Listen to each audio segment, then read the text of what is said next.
Well, welcome to this episode of InfoSec Journeys. I'm really excited today to be joined by Elis Salem. Thank you for joining us. I'm really keen to hear about your insights into working in cybersecurity, what got you started, your passions, and all of that good stuff that you can share with everybody else.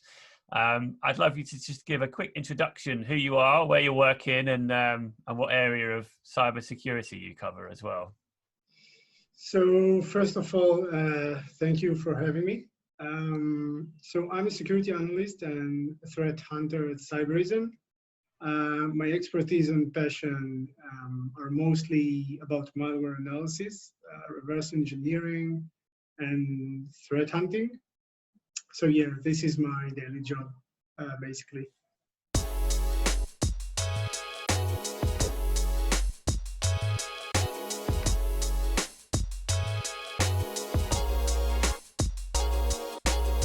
So, what else can you tell us about your role? What's your day to day? What happens day to day in Cyberies and in your team? It really depends because I'm also doing threat hunting. So whenever you come to Cyberism, whenever you work in Cyberism, you basically working with the Cyberism platform. You get an alert, and you investigate the activity. You determine if it's malicious or not. And whenever you threat hunt, you basically proactively search for malicious activity or potential malicious activity, or try to just pick up the attacker mind to try to mimic some known attacks. Yeah, and that's basically the main activities that I do. So whenever we find, let's say, a cool executable script, we try to reverse it and know the true intentions behind it. So for those who may not be aware then, so Cybereason is like an endpoint detection and response platform, right? That an organization would deploy throughout their enterprise. That's right, isn't it? Like a software agent that is protecting against malware. Yes. Yes. Cool. So we basically leading throughout the EDR part. So whenever a malicious activity will come to the machine, we will be able to detect it and to investigate it. That must be pretty cool. I bet you've got like access to millions of the data of millions of endpoints to go hunting and looking for malicious behavior, right? Or how's that work? Kind of, but yeah, I cannot elaborate too much about it. Of course, yeah, okay. How did you get into the role then? I mean, I see you've been at Cybereason a couple of years, and obviously you've articulated the two separate parts to your responsibilities, right? With the response side, but also the hunting side of things, and we'll explore that in a bit more detail. But how did you actually get the role in the first place? What kind of appealed to you about Cybereason and that particular job? So before I came to Cybereason, I worked in a security company called adversaries. Now, this security company is very small, but the activity we monitored was more about SIEMs, logs, network activity packets. And after a couple of months, I knew that my passion is more linked to the endpoint stuff, to the malware stuff, to reverse engineering. So because I didn't have any background with malware analysis, what I do is just to type in Google malware analysis or malware analysis training. Yeah, so basically at my free times, at my shift or at my free times at home, I just try to learn about malware analysis. I think that actually the first channel in YouTube that I got was yours channel. I think it was about 3 ways to find the kill switch of WannaCry. Okay.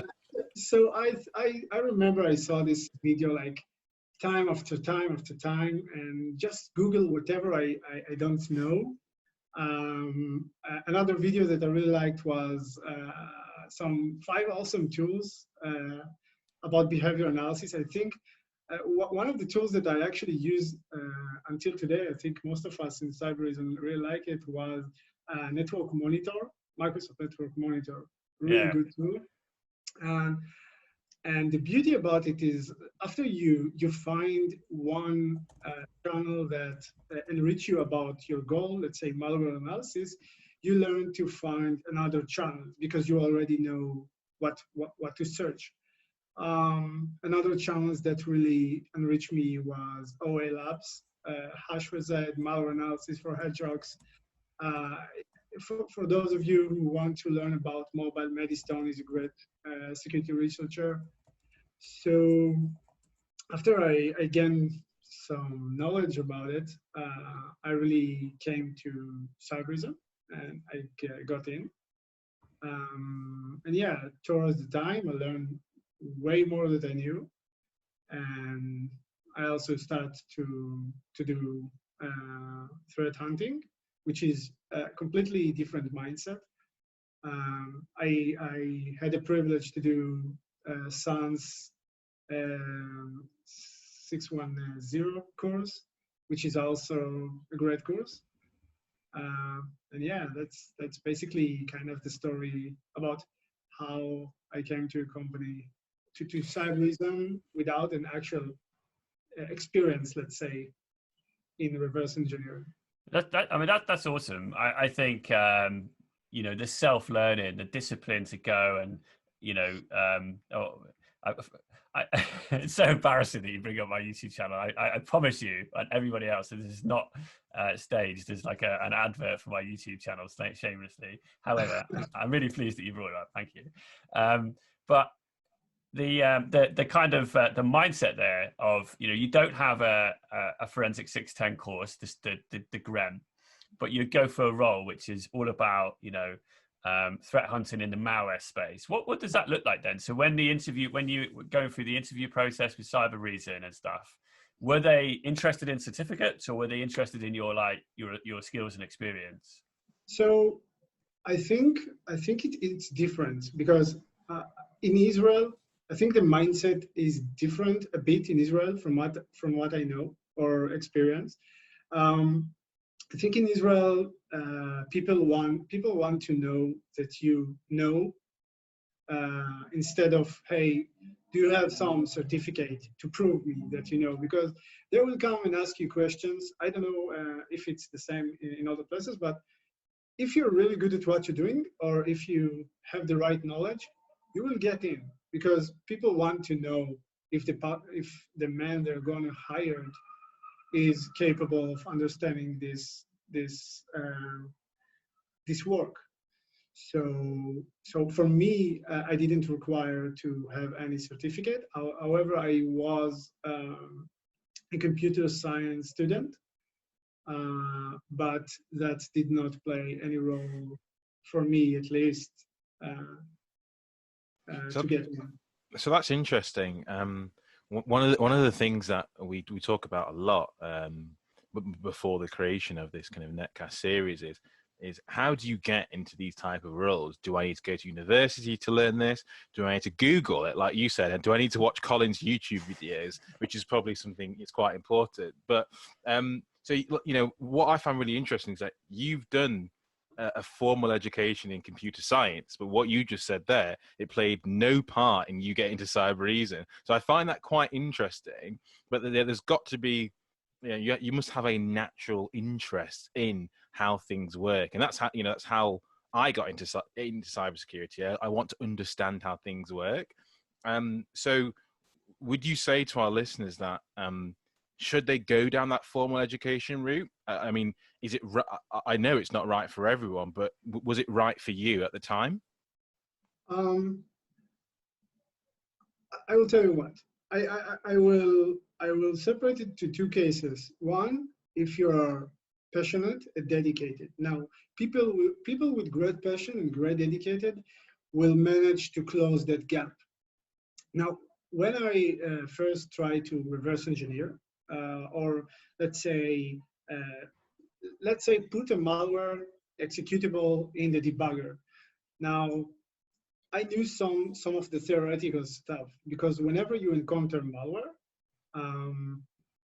you see the assembly, you see script, and for people who learn computer science, let's say they know some concept, so they know what it's stack, they know what register is. So they have a little bit of advantage whenever it comes to the theoretical side, because they learn so much courses about code, about memory, about data structures that can help them. But if you are dedicated enough, and if you have the right passion to look for the information, you can close that gap. For me, at least, I can tell you that some of our greatest minds in cyberism and in my team as well don't have a computer science degree, or didn't have any course in computer science, and they're all about passion and skill, and they're really good at what they're doing. So it's all about that's really interesting. What kind of like keeps you motivated then to stay in this field? I mean, if you've been there a couple of years now, I've no doubt, having seen your publications, your blog posts and research, etc., that your skill set has just skyrocketed. But how do you stay up to date with that? And what, where does that passion come from to reverse engineer malware and stuff? I think it will sound a bit, let's say, cliche, but I always like the feeling of, let's say, fight the bad guys, which cybersecurity actually give you that feeling. I don't know. When I was a young kid, I always liked that mind games like Red Alert or Generals, when you face some adversity. And when you encounter malware, the foundation are always the same. A script is a script, registers are registers, executable is executables, and assembly is assembly. So what makes it different is the person that wrote the code that you're facing. And when you try to reverse a malware, you actually challenging yourself against another brain, against intentions. You try to discover what's the intentions, and actually some malware authors are very creative, and you actually sometimes gain respect kind of for them. And yeah, I like this. I like that feeling of competition with your adversary. This is that's really well articulated. That definitely resonates with me as well. I think part of the reason I love like Portuguese banking Trojans quite a lot for those reasons, right? They're written with the object of an analyst in mind, going, that you can clearly see they've written this code knowing someone's going to pick it apart, and they try and stop you at every different way they can. And it's hilarious, really. But you're right, the respect that it's a funny kind of respect, isn't it? Yeah. I think whenever you encounter, for example, the threat actor TA505, they always tend to fool around. They making function that doesn't do anything. They have pieces of code that just take you, but they don't do anything. So whenever I encounter them, I'm like, oh man, those guys again. Yeah, it's crazy. I know exactly what you mean. Mm-hmm. What kind of, I guess then, what kind of key skills do you think are important in your role? Because you've got two different mindsets there, haven't you? So the response side and the hunting side then. So are there anything which, from either your background or your previous roles that really kind of helped you or help you on a day-to-day position?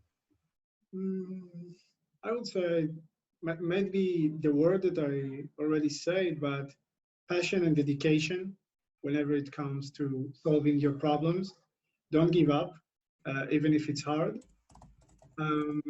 I think when it comes to hunting, it's really about to learn more and evolve, because hunting and security analyst it's like they're totally different mindset, and you really need to be prepared to change your mind whenever you're doing threat hunt, because your knowledge has to be much wider. So yeah, keep learning, dedication, passion. So, for people who don't know, in Israel, there's a concept of national service. So, do you think that your time in the military actually helped you grow and develop that mindset of hunting for threats, looking for trends, and it also allowed you to be passionate about something? And to be diligent? Do you think that's helped you along your journey at all? So my military background, I cannot elaborate about it too much. Yeah, no, I mean, I think what I'm trying to say is, the military is all about following orders, following rules, looking for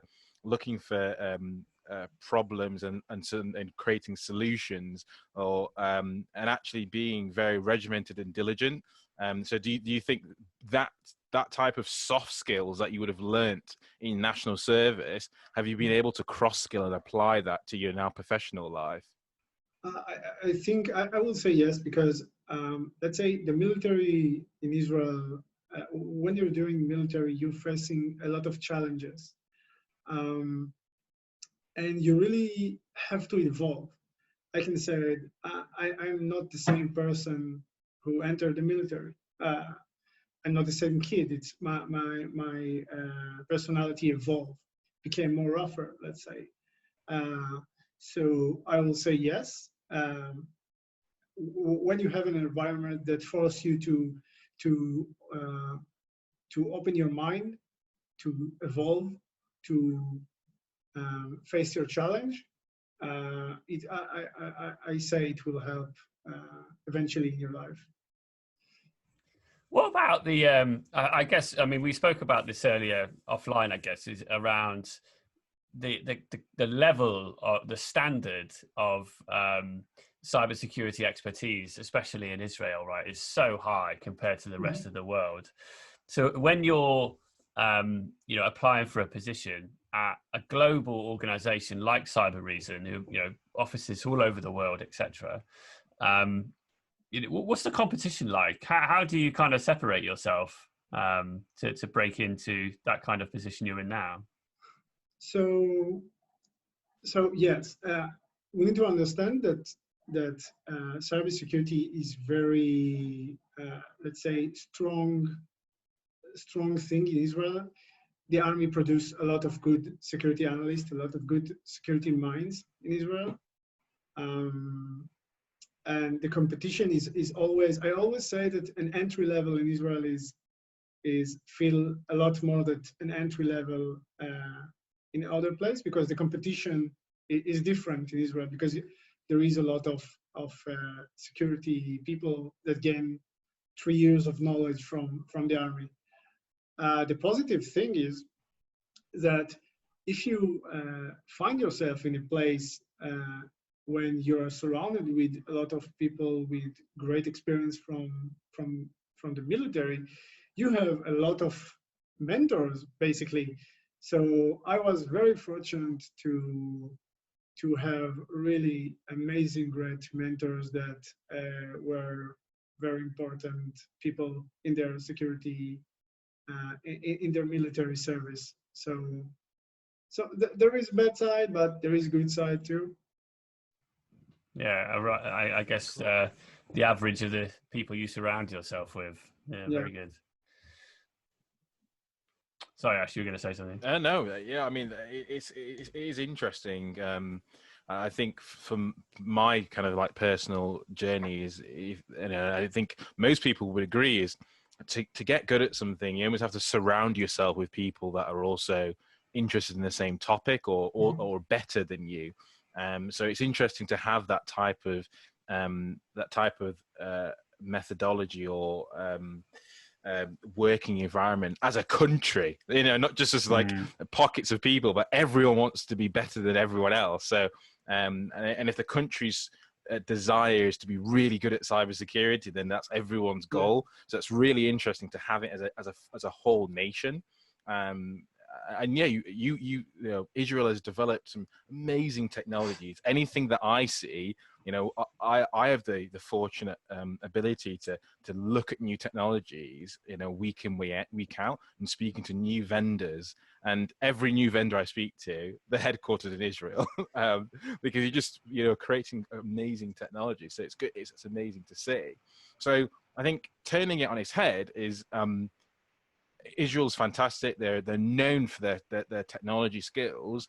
But what type of, if any, do you have any challenges living in Israel?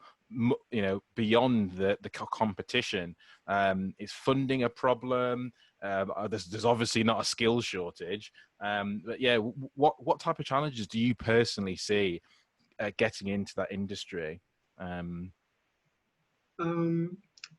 I think whenever it comes to my world, to cybersecurity and especially malware analysis and all the endpoint world, there is not enough knowledge in the academia about the real world of the cybersecurity. Because I had a cybersecurity course in my degree, and he was really, really far away from the actual world.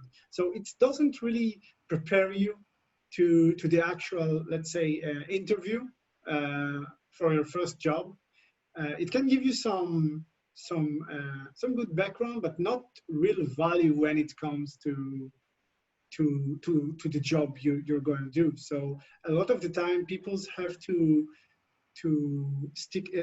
close the gap using study at home, although they are very excellent students at school. So I think this is the great shortage. And in contrast, when you are coming out from the army is actually preparing you really good for the actual job. So that actually something that I need the academia in Israel should do something about it. Yeah, that's a really good insight, and I think it's probably echoed around a lot of places in the world, certainly in the UK as well. I hear that a lot. I never went to university, but I do hear that, from interviewing students and graduates, etc., that there's such a separation, as you say, between the levels of knowledge and what it's like in the real world. It's almost nonsensical. So you touched on an interesting point around how mentors in the military, especially.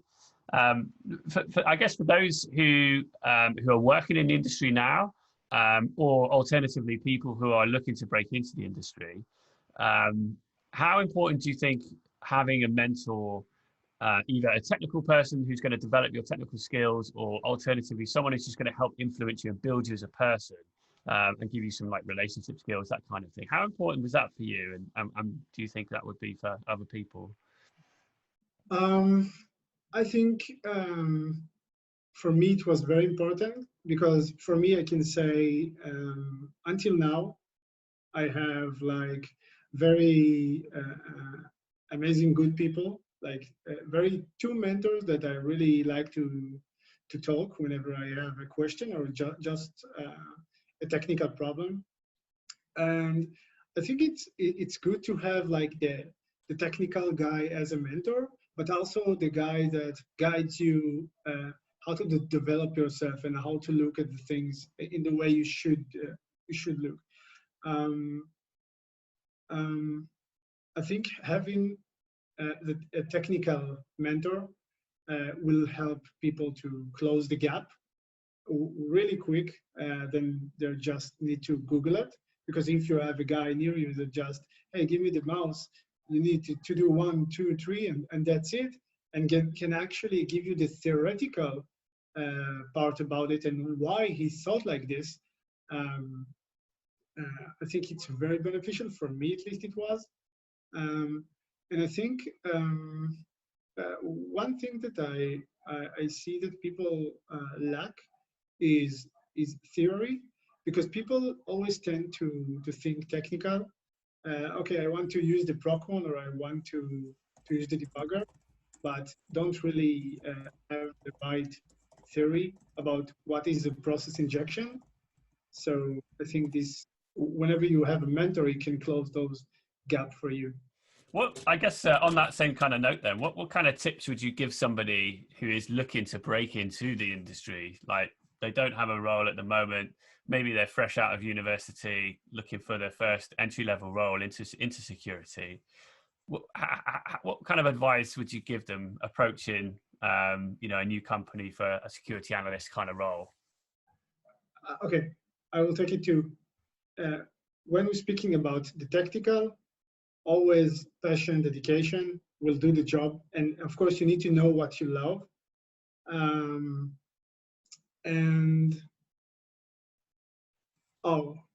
another thing that I feel that people need to remember is it's okay to get the no, because many people go to, let's say, interviews and they're not getting in. So if you, let's say, not pass an interview, it's okay to ask the people, hey, can you elaborate why I didn't pass? Can you give me tips? I can tell that I did it myself, because before I came to Cyberism. And if you don't pass an interview, just remember the question that you didn't know and learn them at home, so you will come ready to the next interview. Yeah, that's a really good tip. Yeah, it's amazing. How many, I mean, if you don't mind sharing, how many interviews did you have before getting to Cyberism? You know, how many, you know, we all face knockback. So were you knocked back a few times, or did you jump straight into Cyberism? Yeah. That was your choice? No, I actually had to. But yeah, and I actually was accepted to two, also to Cyberism. Oh, wow. Another place. Nice. Yeah, but I choose the right choice eventually. Yeah, very good. I guess what's the coolest thing you've ever worked on then? What would you say? You know, I've seen you've written some awesome publications, or certainly contributed as well to the research there at Cyberism and throughout your other roles as well. What do you think is the coolest thing then that has interested you the most? I would say I would say every activity that related to some advanced group, advanced threat actor,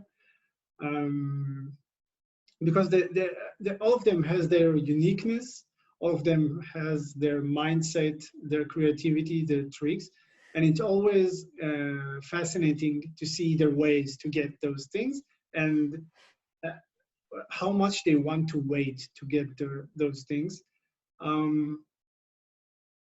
So yeah, I would say that the activities related to the threat group TA505 are the ones that I really liked, and yeah, I would say those activities are the ones that I really liked.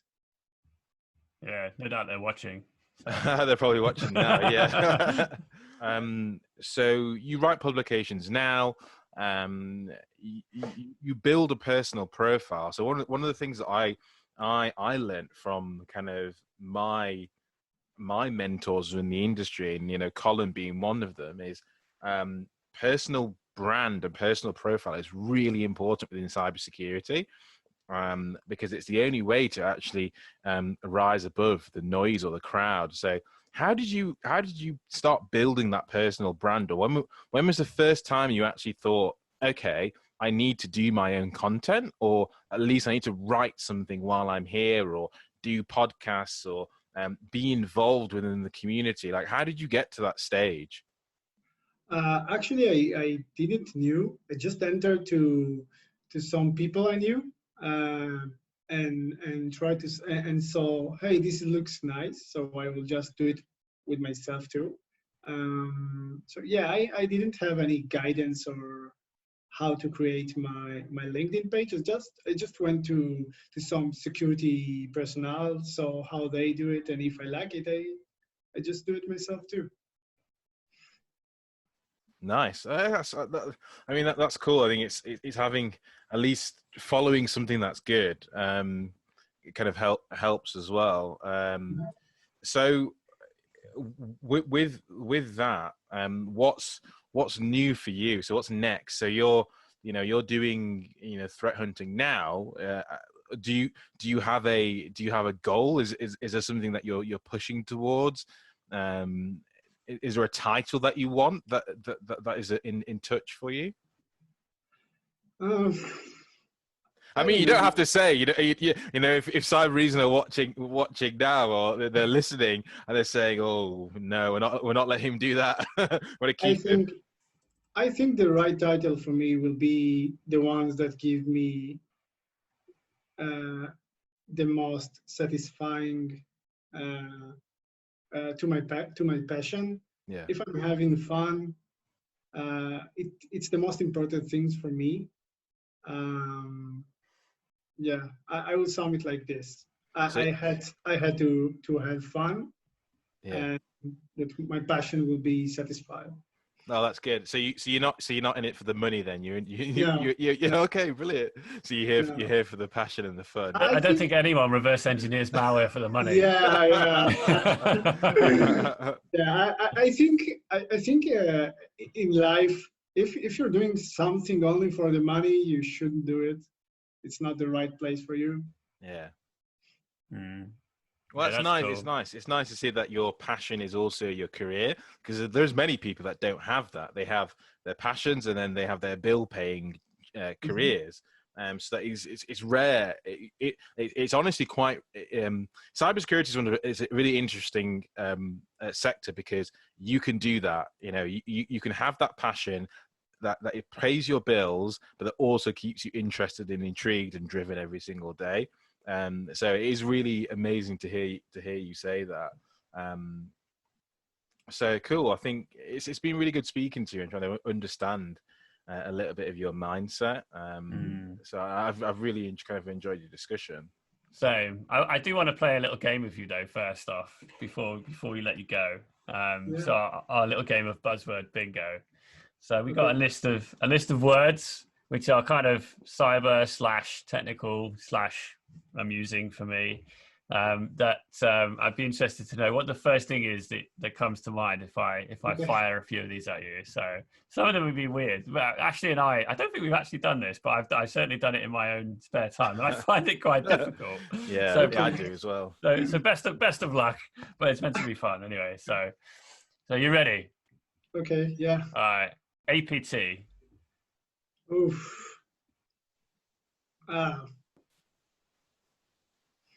Malware. Hacker. Oof. Script kiddie. Oh, interesting. I like it. Yeah. Data breach. Buzzword. Really, I see this buzzword every day. Okay. Cloud. Have no idea about it. Okay. Patching. Patching. Assembly. I like, that's a good one. Yeah. Password. 1, 2, 3, 4, 5. Virus. Computer. Mentor. I have 2 people in my mind for that word. Phishing. Doc. Progression. Important. Passion. My work. Nice. Very good. There you go. Very good. Yeah. Very good. That was good. That was interesting. When I said patching, in my head, I was thinking of like vulnerability patching, but you got it because it's so involved in malware reverse engineering. You're patching assembly code. I love it. I love the mindset. I really do. Yeah, wow, that's some serious detail. Yeah, I like it. Well, listen, thank you very much for joining us. I really appreciate your time. It's been so fun to get to know you and get to learn more about you. And I really do appreciate the insights that you've given everyone else into your career and the snippets of tips as well and guidance for other people. So thank you for sharing that. Sure.